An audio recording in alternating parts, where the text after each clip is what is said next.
So you have to see my last video that I just did about Queen Elizabeth I having the unicorn horn, which came from the sea creature, the narwhal, or narwhal, and it's actually a tusk. She made it part of the royal crown jewels, and of course King Charles III inherited the horn of Windsor, which it's called, as part of the royal regalia and the royal crown jewels of Britain. Now I'm going to tell you something absolutely astonishing, because I had been pondering whether the 10 horns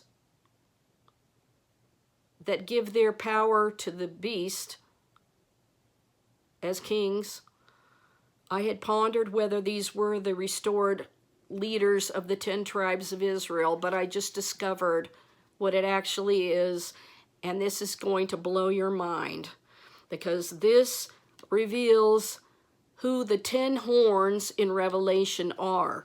Remember that the revived Sanhedrin was something that had died out. The monarchy had died out. There was no king for thousands of years.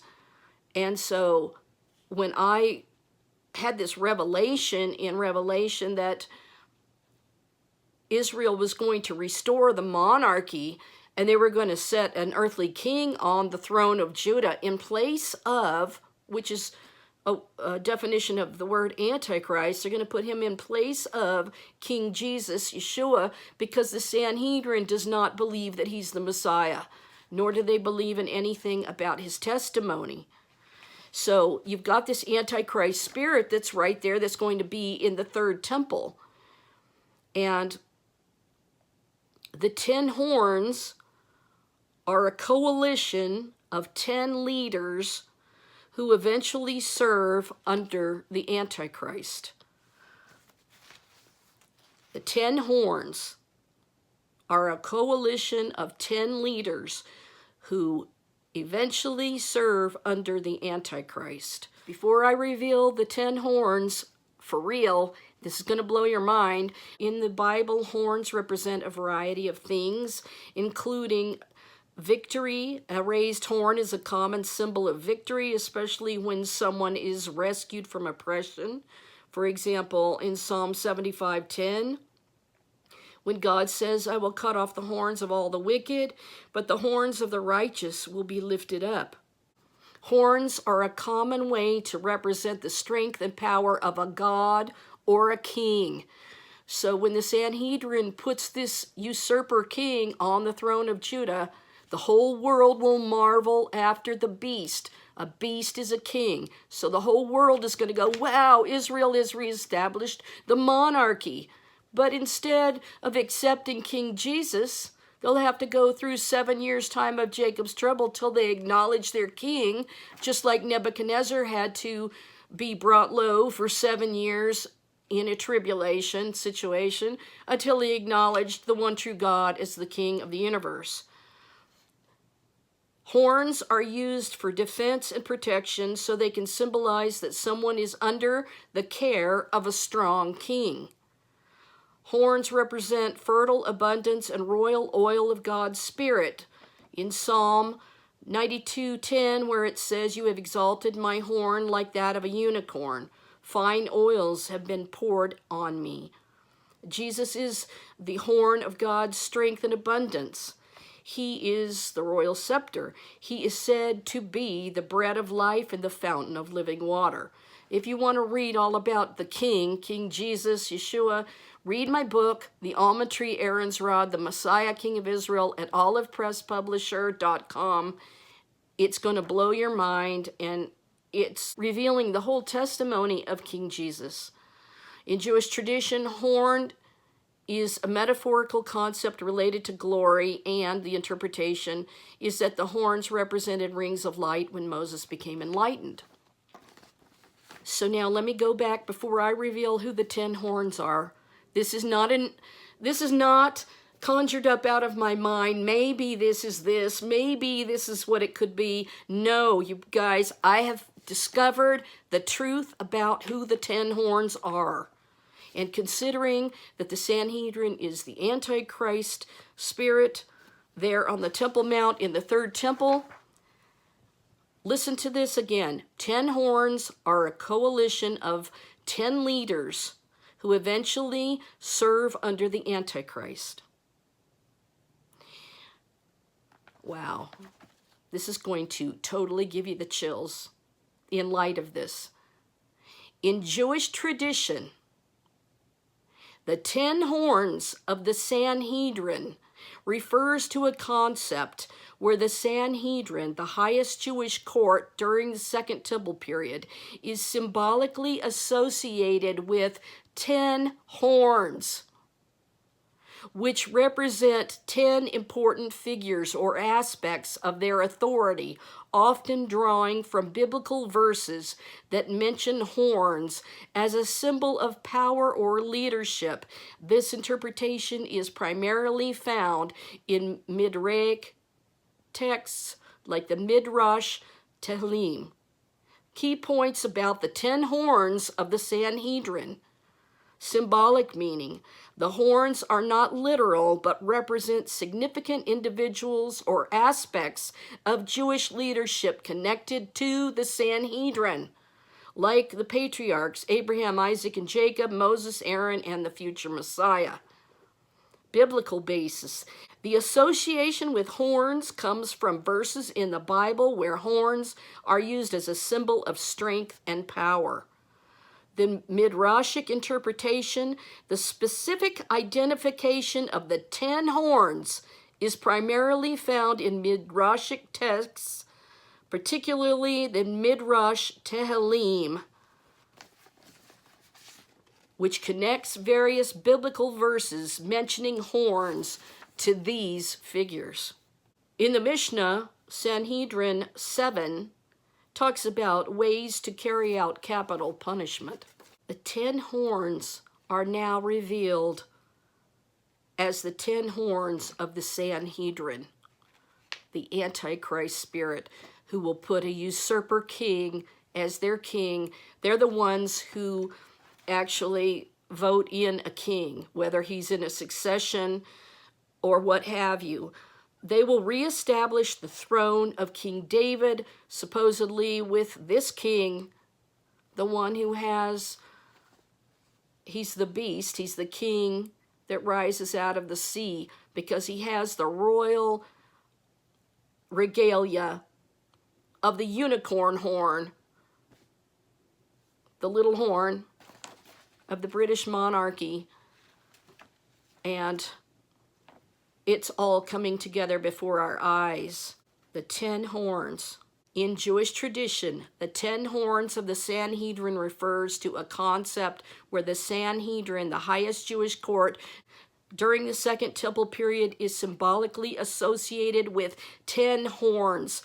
And there were people in the Sanhedrin that were known as princes, or Nasi, N-A-S-I. The Nasi was the president of the Sanhedrin, a Jewish judicial and administrative body. The Nasi was a leader of the community and enjoyed almost royal authority. The title of Nasi was sometimes given as an honorific to important people, and sometimes as the title of a defined head of a Jewish institution.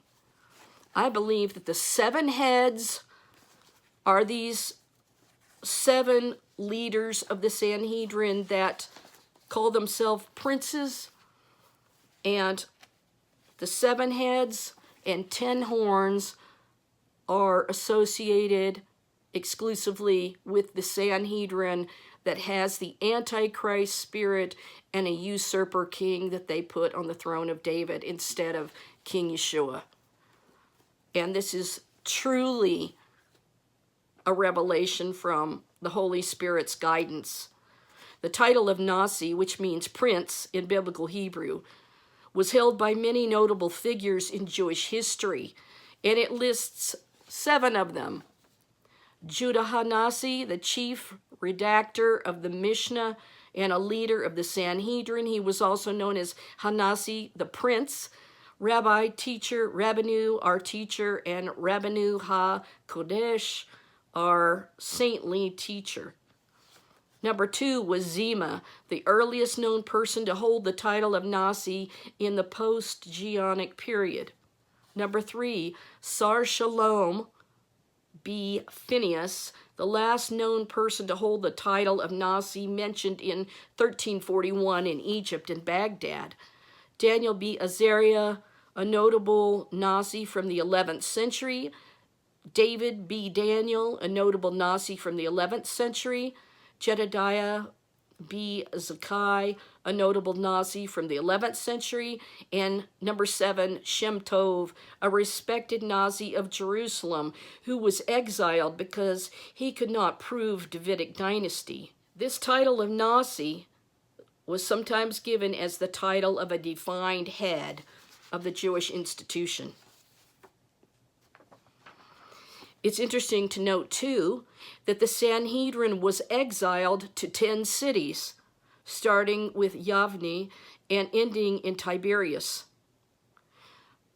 Lishkat, Agazit on the Temple Mount, Shanut, exiled from Lishkat Agazit to Shanut, Jerusalem, exiled from the Shanut to Jerusalem, Yavne, expelled from Jerusalem to Yavne, Usha, exiled from Yavne to Usha, Shepharam, exiled from Usha to Shapharam, Bet Sharim, exiled from Shapharam to Bet Sharim, Zippori, exiled from Bet Sharim to Zippori, and finally the 10th one, Tiberias, exiled from Zippori to Tiberias. The Sanhedrin was the supreme Jewish judicial and legislative court, which is being resurrected right now. And the king that had the deadly wound was the king of Judah. And when they put this king on their throne, it will heal the deadly wound. And this man will become their king, and the whole world will marvel at the beast, at the king. The whole world will say, Israel's reestablished their monarchy. How astonishing. The term Sanhedrin comes from the Greek word for council. The Sanhedrin was led by a president called the Nasi and a father of the court called the Av Beit Din. The Sanhedrin was a Jewish court system led by a president and vice president, but there is no information about the 7 heads of the Sanhedrin. However, I have read it before that there were 7 people that kind of led the meetings, I guess you could call it. The president was called the Nasi, which literally means prince. And so the prince that shall come is one of these, and he will be included. Let's put it this way. The Sanhedrin is the one who appoints the king over the people of Israel, which is going to cause huge problems. It's going to be the time of Jacob's trouble, because the people will be forced to be under the kingdom of this king, like it or not. So it's going to be the time of Jacob's trouble. Whatever the Sanhedrin says goes, because they will be the judicial Supreme Court. And this is why Benjamin Netanyahu has been preparing the way by changing the judiciary. And some of these people have become members of the Knesset and tried to pass some of these laws against the women and threatening to jail them for having a Torah scroll. And we talked all about this in other videos, so I won't go into it. But they will put their laws in place, some of which are not biblical. They come out of the Talmud, out of rabbinical traditions and things that rabbis thought and wrote down as interpretations. But some scholars believe there were 2 Sanhedrins, one political and one religious. The political Sanhedrin was led by the high priest and was concerned with civil affairs and criminal justice. The religious Sanhedrin was led by a rabbi and was concerned with religious life and Torah interpretation. In the Bible, the number 7 is used to represent completeness. In Revelation 17, a beast with 7 heads is described, and an angel explains that the heads represent 7 kings. Well, here's the thing. The 7 heads and 10 horns, they aren't necessarily kings, but they come under the leadership of the king, and they come into agreement with the beast, which is a king, for 1 hour with the king. They sign something that brings them all together as making this one world religion there for, I believe, the red heifer ceremony is, what they're going to do to try to purify the people, which can never happen, because only the true heir, the true King Jesus, Yeshua, shed his blood as the living Torah to reverse the curse of death of Adam and Eve and bring us back into paradise, to a Garden of Eden-like state. Nasi is a Hebrew word that can refer to a Jewish religious official, a title, or a concept in Islam. The Nasi, or patriarch, was the head of the Jewish community in Palestine and a Roman imperial official.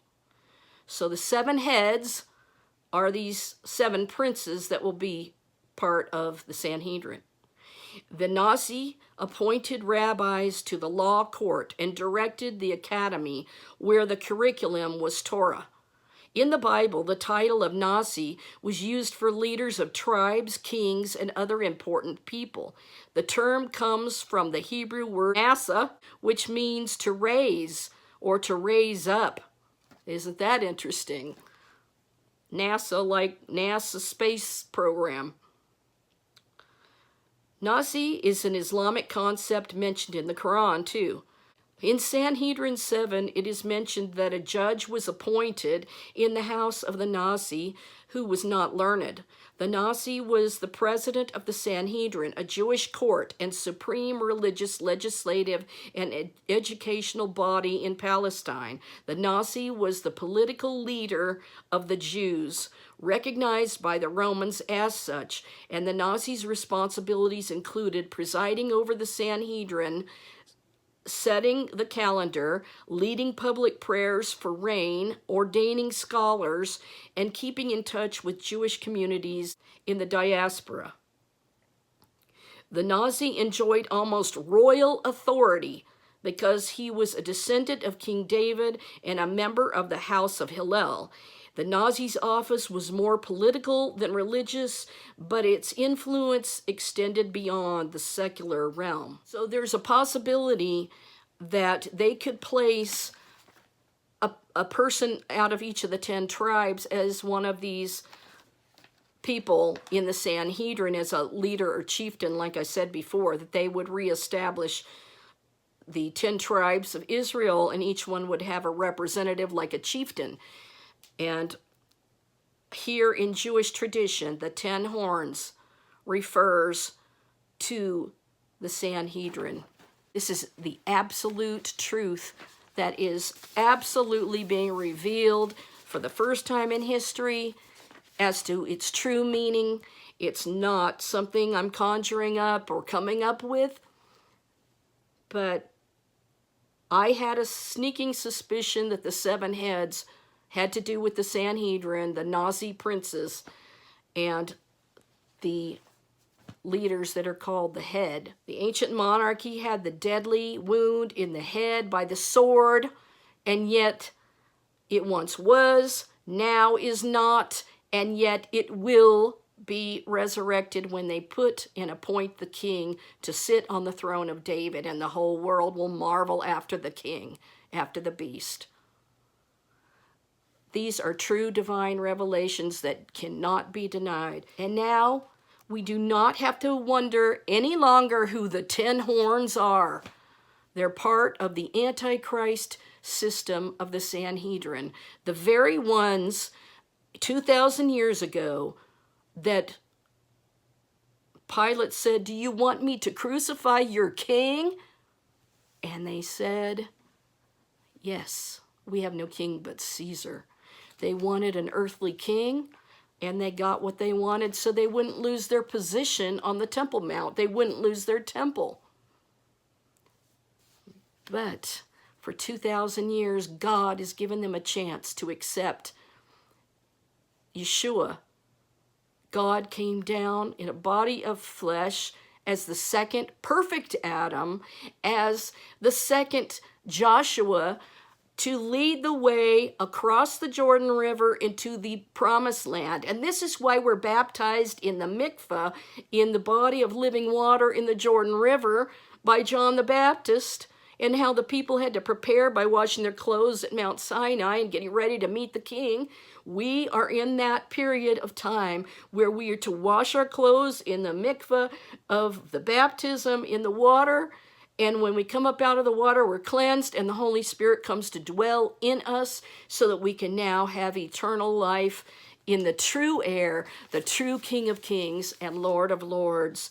And you should be blown away, because this is the first time in history this has been revealed. The 10 horns are part of the Sanhedrin and the 7 heads, and part of the Antichrist, which is a replacement king, one who sits in place of the true heir.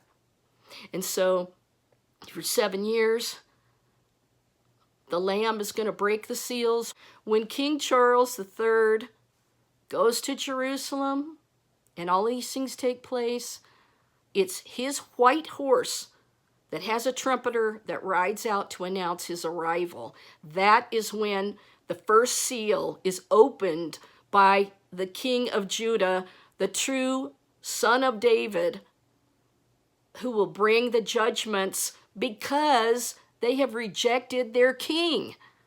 That's why the wrath of God is going to be poured out. And that's why we're not going to be here, because we've accepted the king. We've been baptized in his spirit, and we're going to go meet the Lord in the air when his glory cloud comes down and takes us to be where he is, because we have trusted in the fact that he's paid the bride's price with his own blood to reverse the curse of Adam, to show us the way into the everlasting place where we will live forever with the King of Kings, and we will dwell in his presence as it was in the beginning in the Garden of Eden.